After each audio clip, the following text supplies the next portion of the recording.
Hi everybody. I hope you're doing good today. It's a nice day here. And I'm going to talk about a subject a little bit different than some of the others that I've been doing. But it's talking about this nation of ours, America, which basically many of us really appreciate. And we're so thankful to God that we're allowed to live in this land. But yet, as we also notice, this nation is on the downward swing. It's basically swirling down right now as we go along. And so we're going to talk about the death of our nation. Actually, our nation began to die quite a few generations ago, and now it's basically on life support. And it's just so very fragile. And so we recognize that. And we also know from history that every nation on this earth that has ever existed has expired. Sooner or later, it will. Doesn't matter the type of government, sooner or later, it's going to be replaced by something else.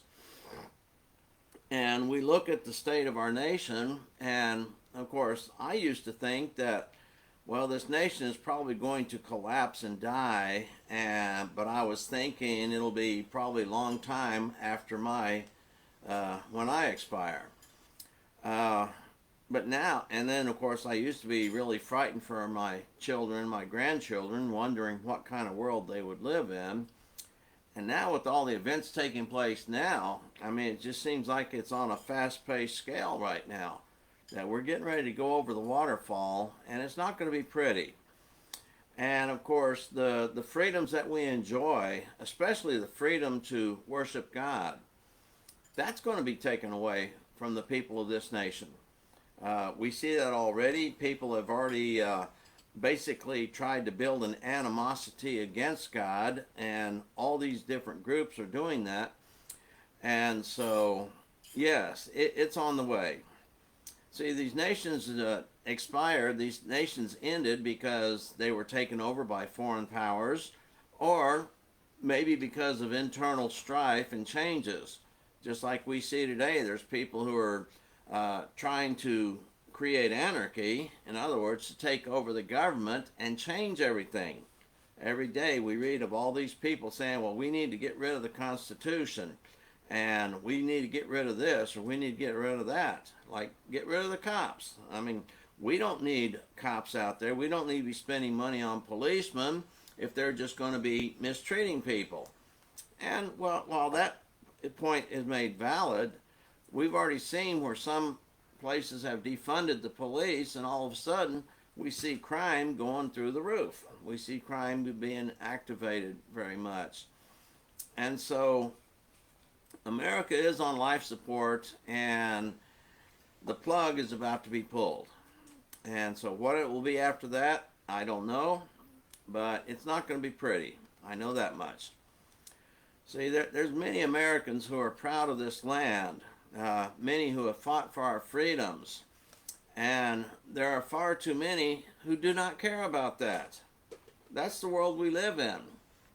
Everybody used to take pride in this nation. When an event happened like 9/11, everybody got patriotic for a time, but then in just a few short months, they were back to their old selfish ways. And there's so many people who do not respect the rule of law.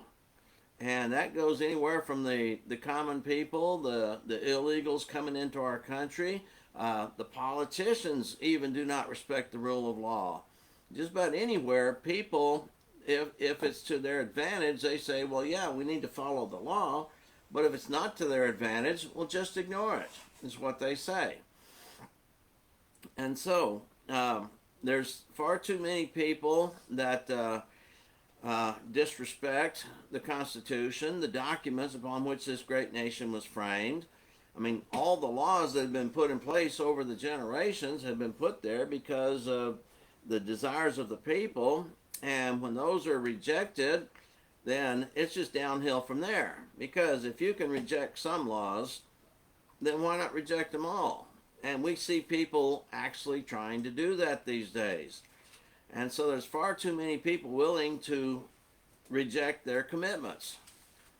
See, marriages fail. Parents abandon their children. People do not honor agreements to pay their debts, and there are far too many who refuse to respect authority of any kind. And the sad thing about all this is that most people in this country just do not care.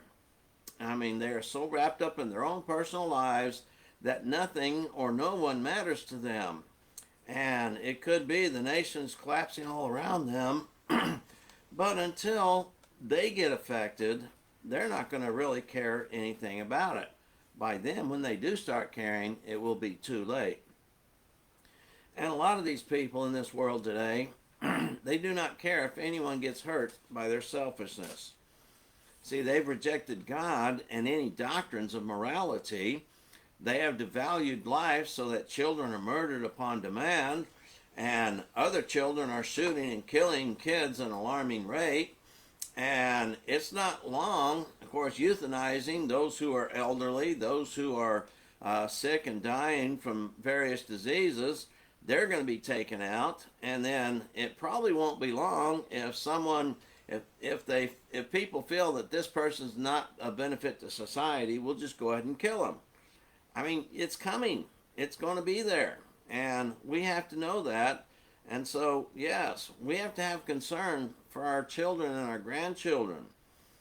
And now it seems like these days the only thing people are concerned about is whether Jennifer Lopez will have another wardrobe malfunction, or if the Kardashian sisters can work out their failed marriages.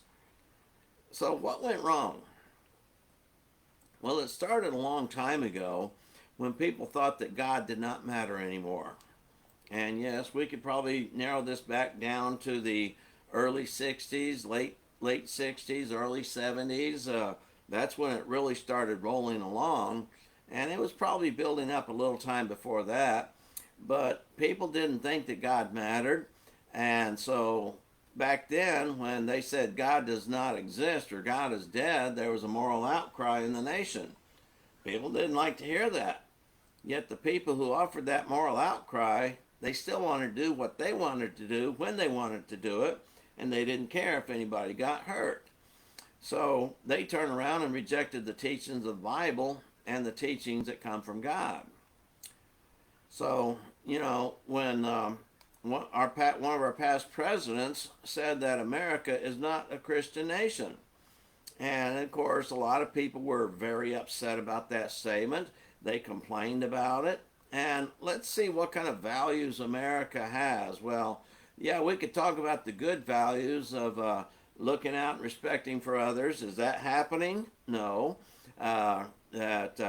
We have moral values. Is that happening? No. Look what's going on. We got all the abominations take place. We have murders. We have fornication. We have greed. We have hatred. And the list just goes on and on and on. So this nation as a whole, if you'll look, is not very faithful to God. You know, different research companies have said, well, maybe 80% of this nation believes in God, but only maybe 40 or 30% of the nation actually attends a religious service every now and then.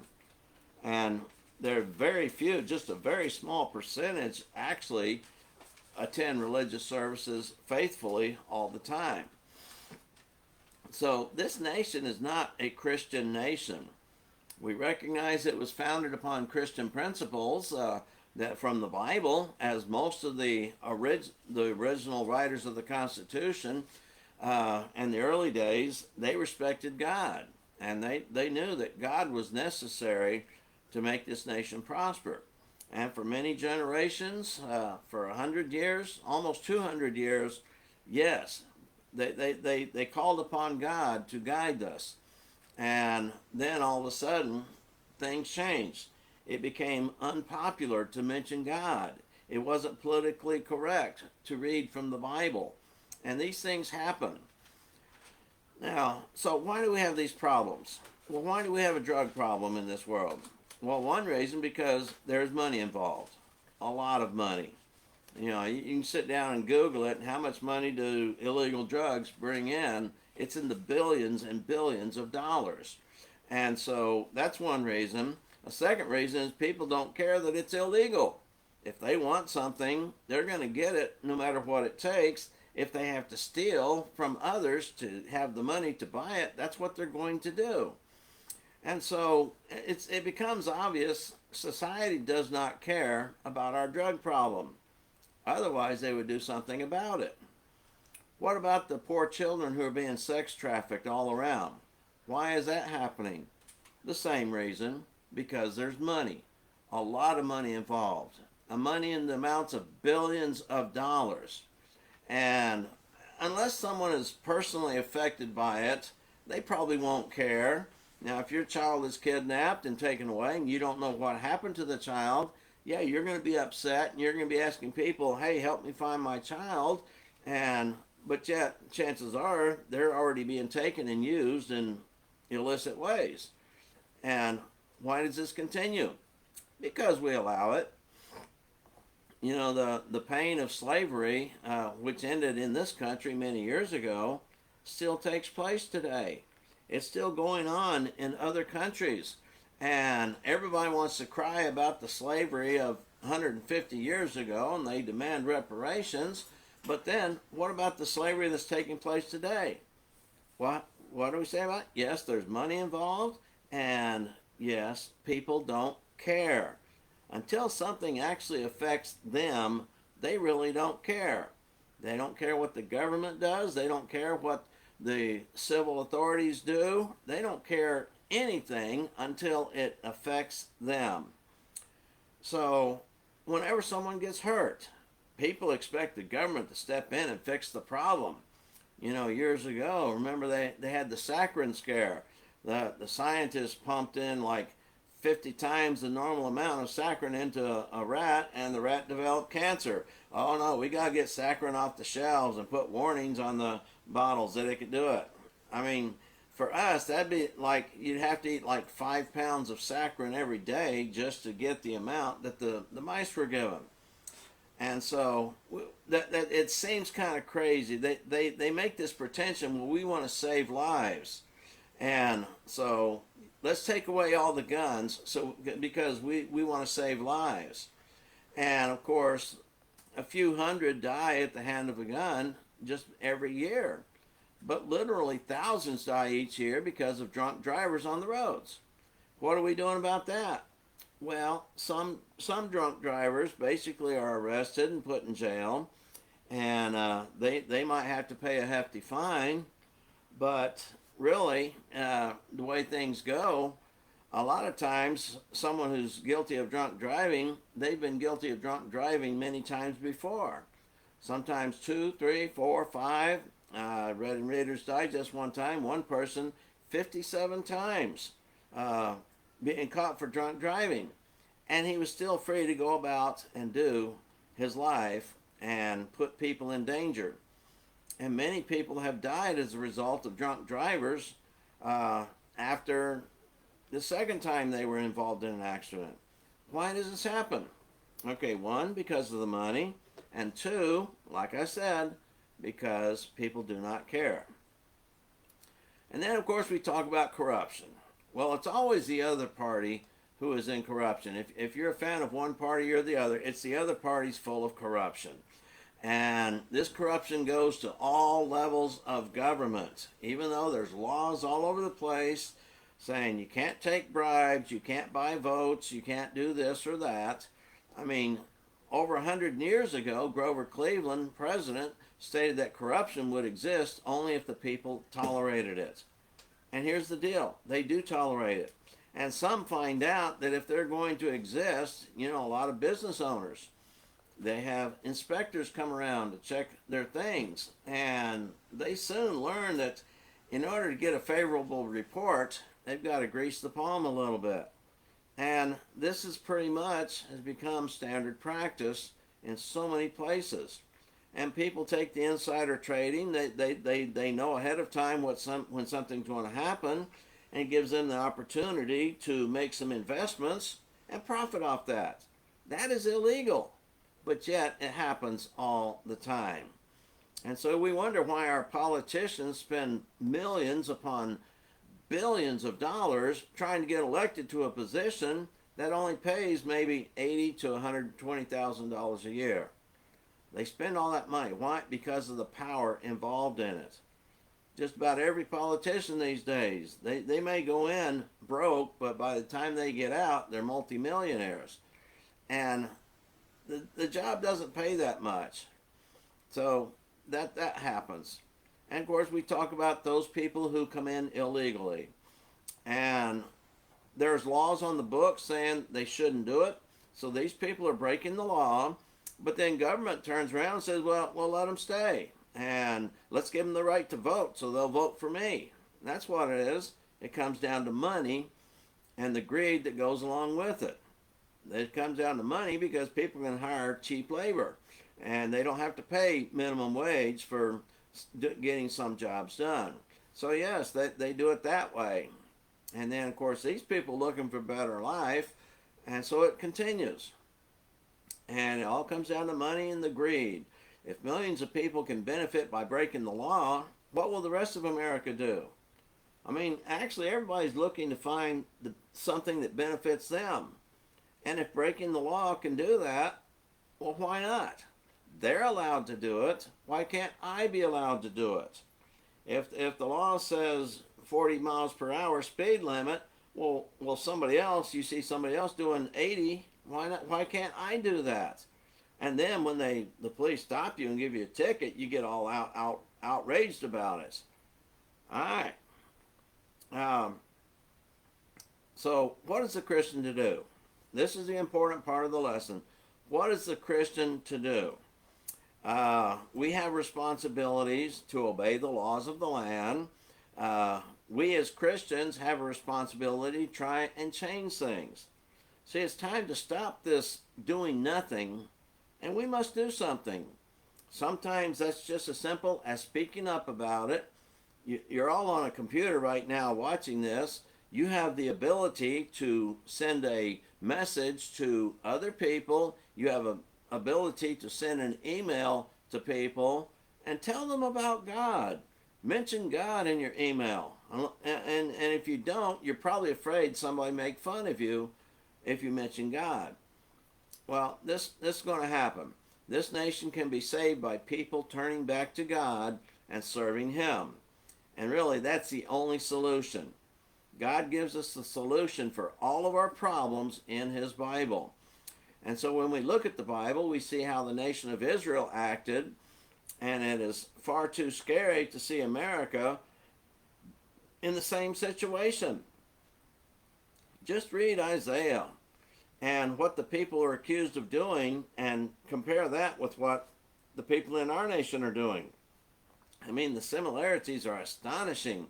The same methods are being used by these people. And so we must be like the prophets of the old, telling people to seek the Lord and follow His way of life. Because if you want to have eternal salvation, you got to do it God's way. And so we must teach men to be humble themselves before God, to submit to God, and to obey His commands. And then, of course, God tells us to be considerate of our fellow man. Imagine if everybody was considerate of their neighbor.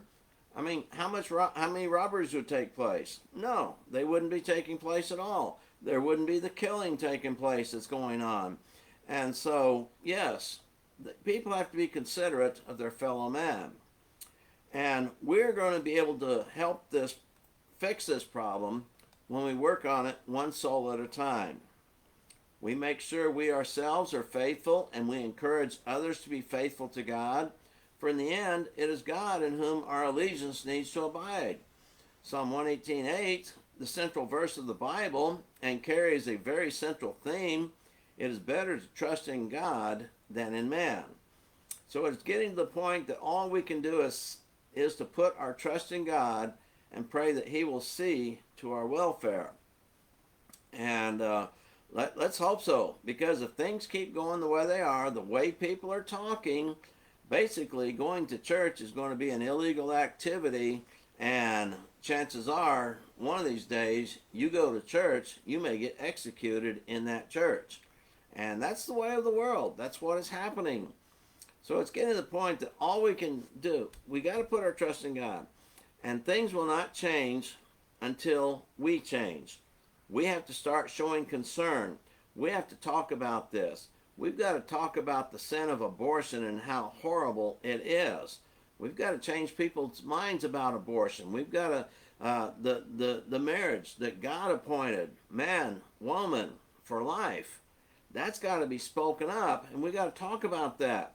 Keeping ourselves sober. We've got to get rid of the alcohol and the drugs in our society because millions are dying every year from these problems. And just about every time they want to take guns away, well, we got to save a life. I mean, they don't care about life. We hear about Black Lives Matter. Black Lives Matter only if the person is killed by a white person. You know that's true because there are literally thousands of blacks being killed by other blacks all the time. And what are they doing about it? There's no moral outcry about that. It's not right. It's not fair. So we have to change the hearts of the people. And that's the only way it's going to happen. And the only way to change the hearts of people is to turn them to seek after God and His teachings. So when the people submit to God, then God will protect them. Everyone, please pray about this. It's an important message and one that we need to be aware of. We need to pray to God about these things. And so take this message, share it with others, and hopefully we can all get busy starting to work on people one soul at a time and getting people to focus on God rather than themselves. So we're going to end the lesson here. Y'all have a good and blessed day, and we hope to see you tomorrow. All right, bye-bye for now.